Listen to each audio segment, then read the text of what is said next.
bonjour à tous, avec ce soleil crépusculaire sur la Méditerranée.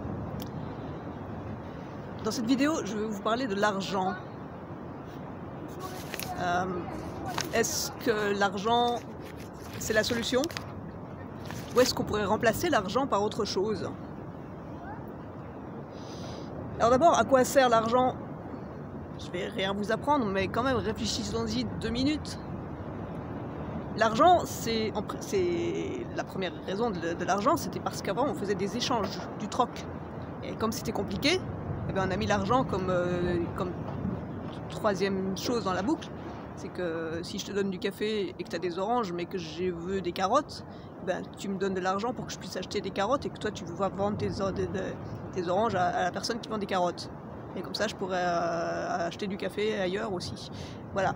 Donc ça, l'argent, c'était à la base, c'était de l'échange, du troc.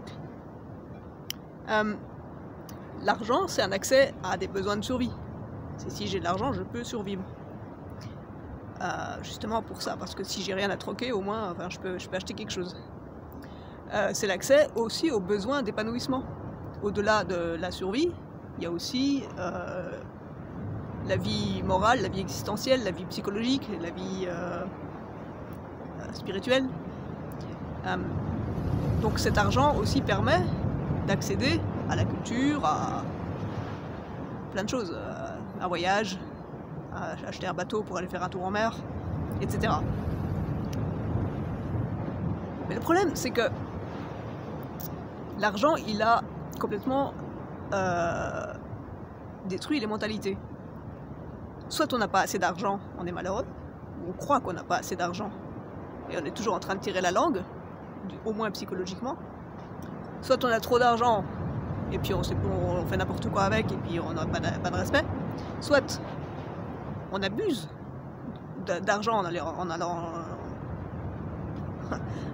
en voler aux autres d'une façon ou d'une autre, ou bien abuser aussi par le travail, par le pouvoir.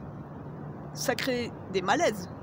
C'est ce que je viens de dire là, quand on n'a pas assez d'argent, ou quand on a trop d'argent et puis qu'on pollue parce qu'on s'en fiche, tout ça, ça crée des malaises.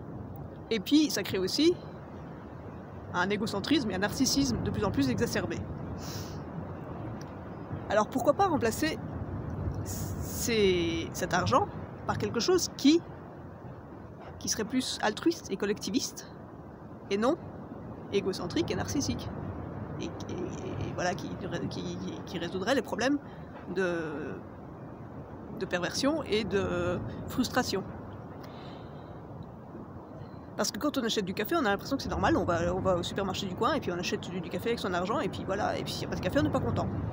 Mais peut-être qu'on pourrait être content qu'il y ait du café au supermarché, qu'il y ait quelqu'un qui l'a fait venir de quelque part, qui l'a produit, qui a créé une entreprise, qui a créé la façon de le torréfier, etc. Tout ça, on oublie. Quand on achète le café, on trouve ça normal d'aller au supermarché et d'acheter du café. Et puis quand on n'a pas, on râle. Donc, comment changer toute cette mentalité autour de ce besoin vital qui est le troc, l'échange et aussi l'épanouissement de la personne?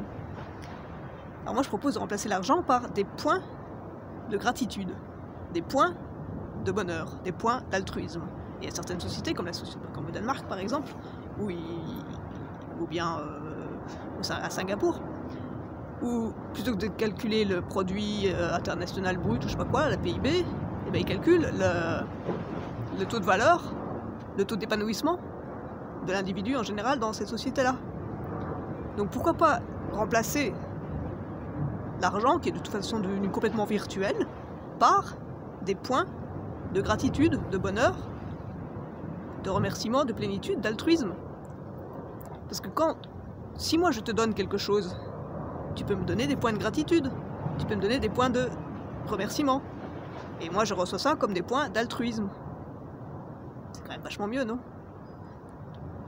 On peut faire les points de bonheur.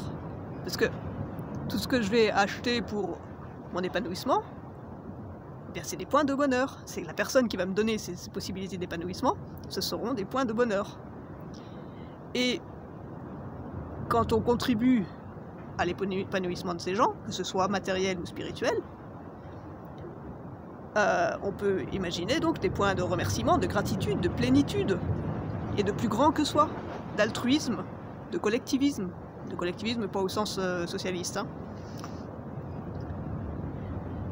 Donc voilà, et il y a le dicton qui dit « tout travail mérite salaire ». Mais moi je propose qu'on dise « tout travail doit avoir un sens et apporter une plus-value ». Que cette plus-value soit individuelle, soit altruiste, ou soit collectiviste. Donc voilà, des points de gratitude, des points d'altruisme pour remplacer l'argent. Et l'argent, il est toujours virtuel, mais dans la tête, et ça change tout. Ça change tout par rapport à la façon d'accéder au monde, comment j'ai pas le terme là, d'être en face, d'être en relation avec le monde. Voilà pour l'argent. Si vous aimez cette vidéo, n'hésitez pas à la diffuser, à mettre des pouces bleus, à mettre des commentaires, à vous abonner, et je vous dis à la prochaine vidéo. Merci.